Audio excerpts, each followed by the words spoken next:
रूप निराला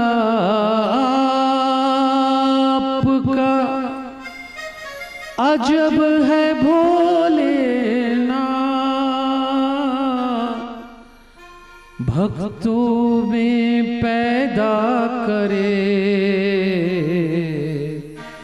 अचरज और विश्वास। आधा रूप तो आपका और आधा गौरा साथ, तभी तो कहलाए बाबा गौरी शंकर।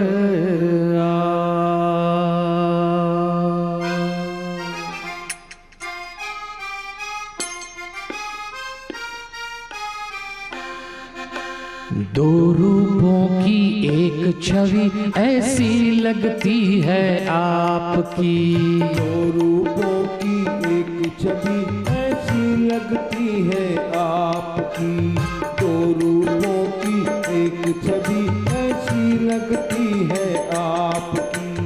जैसे जगह मिलन की होए,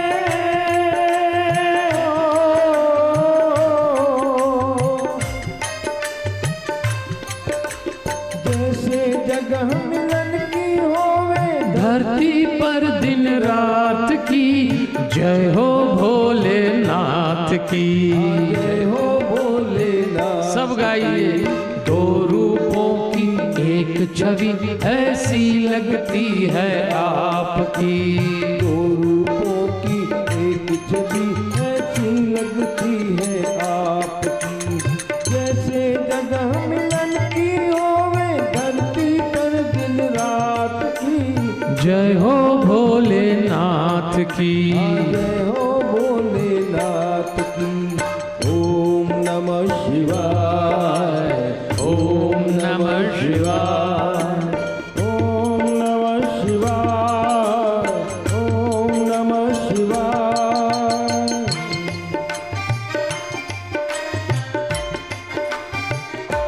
ये भोलेनाथ का स्वरूप है। आधे शरीर में शिव जी, आधे में गौरा जी। कितना बड़ा संदेश है। एक रूप में शांत सलोने, दूसरे में भीम भयंकर। आधे नर नारी बन गए। देवियों और सज्जनों, शिव पुराण में कहा है भक्ति करते समय प्रेम से भर जाएं। देखिए, पहली बात, कोई भी काम करें प्रेम पूर्ण होकर करें। दूसरा, घोर परिश्रम करें। तीसरा, प्रसन्नता बनाए रखें। जुबान के मीठे हों, ईमान के सच्चे हों, इरादों के दबंग हो और लगोट के पक्के हों, तब शिव भक्त कहलाओगे। शिव जी का आचरण, कोड ऑफ कंडक्ट है ये।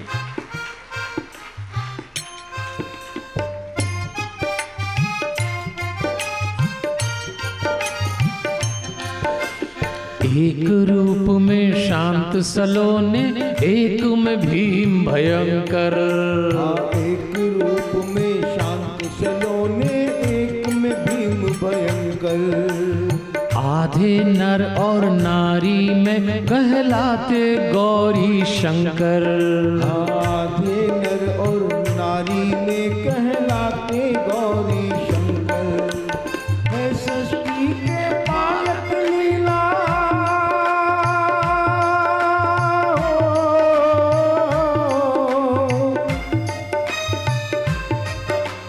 है सृष्टि के पालक लीला। अजब निराली आपकी, जय हो भोलेनाथ की।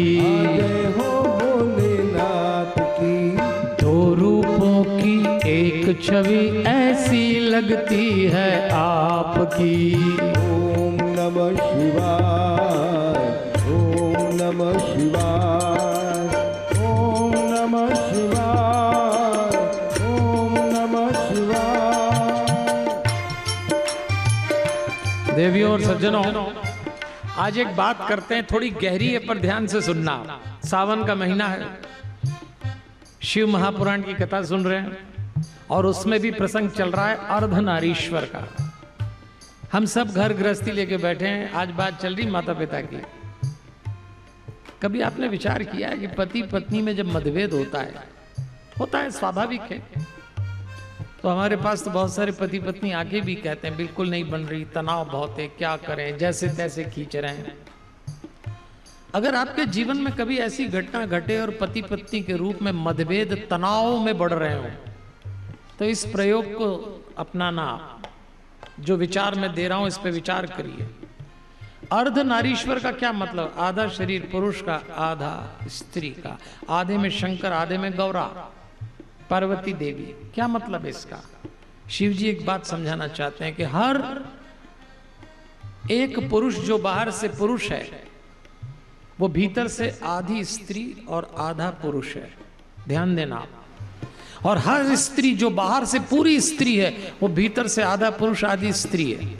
हम बाहर की एक यूनिट को देखते हैं, जबकि हर मनुष्य 3 यूनिट है। बाहर से पूरा एक पुरुष या स्त्री और भीतर से आधी स्त्री आधा पुरुष। अब पति पत्नी में मतभेद होते हैं। कभी विचार किया क्यों होते हैं? जब भी किसी स्त्री की भीतर का आधा पुरुष असंतुष्ट हो जाए, बेचैन हो जाए, तो बाहर की पूरी स्त्री चिड़चिड़ी हो जाती है। फिर दोहराता हूं इस पंक्ति को। जब भी किसी स्त्री के भीतर का आधा पुरुष बेचैन होगा, तो बाहर की पूरी स्त्री चिड़चिड़ी हो जाएगी। और जब भी किसी पुरुष के भीतर की आधी स्त्री बेचैन होगी, बाहर का पूरा पुरुष आवेश में और आक्रोश में आ जाएगा। ये नीति है, नियम है, कायदा है। तो समझदार पति अपनी पत्नी के भीतर के आधे पुरुष को संतुष्ट करता है, बाहर की पूरी स्त्री संतुष्ट।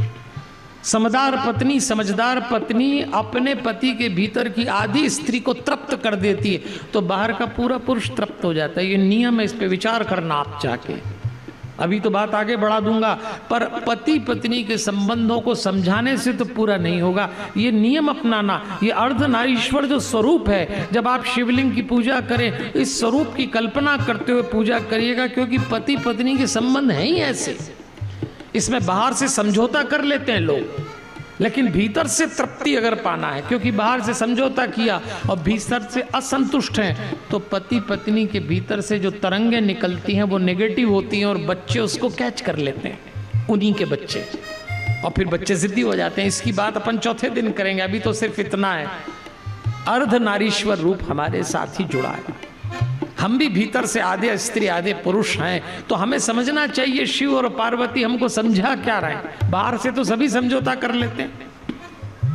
देखो, हमारे पहचान का एक जोड़ा है, मांगीलाल चंचला नाम का। ऐसा हुआ कि मांगीलाल मर गया।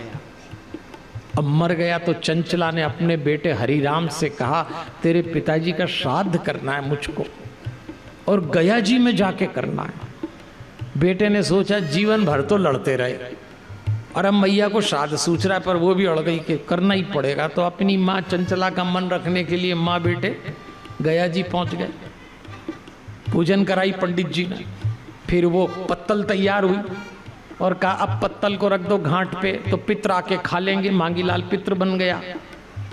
पढ़ा लिखा था उनका बेटा हरिराम, उसने अपनी मम्मी चंचला से कहा, आप भी क्या बात करती हो, वो कोई पितर क्या पत्तल में भोजन खाने आएंगे? बोले आते हैं कौआ बन के आते हैं पितर। अच्छा, बोले चलो।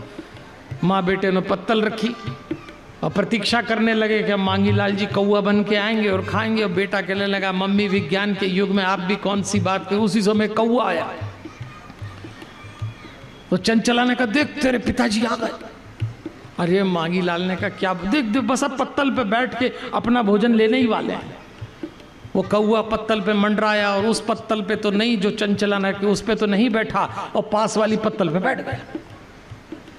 तो बेटे हरिराम ने कहा, देखा मैंने पहले ही कहा था, ये कोई पिताजी है क्या? दूसरे की पत्तल पे बैठ गए। तो चंचला बोली, ये तो पक्का तेरे पिताजी। तेरे पिताजी को शुरू से ही पड़ोस वाली मिसेस शर्मा की यही नाश्ता करने की आदत थी। समझ में आया तो ताली बजाइए, फिर दिक्कत सब समझ में। सब रिश्तों को ऊपर से ढक के चलते हैं, समझौता करके चल रहे हैं। ये रिश्ते समझौते के लिए नहीं होते, आत्मा से जीने के रिश्ते होते हैं। इसीलिए अर्धनारीश्वर स्वरूप रहा है।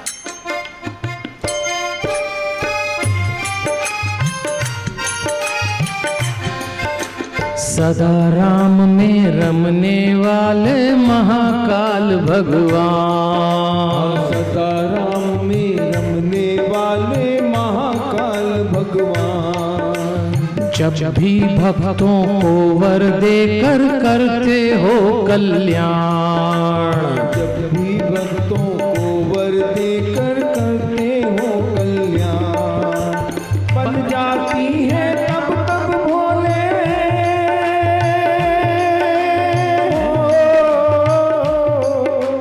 बन जाती है तब तब भोले। नई कहानी आपकी, जय हो भोलेनाथ की।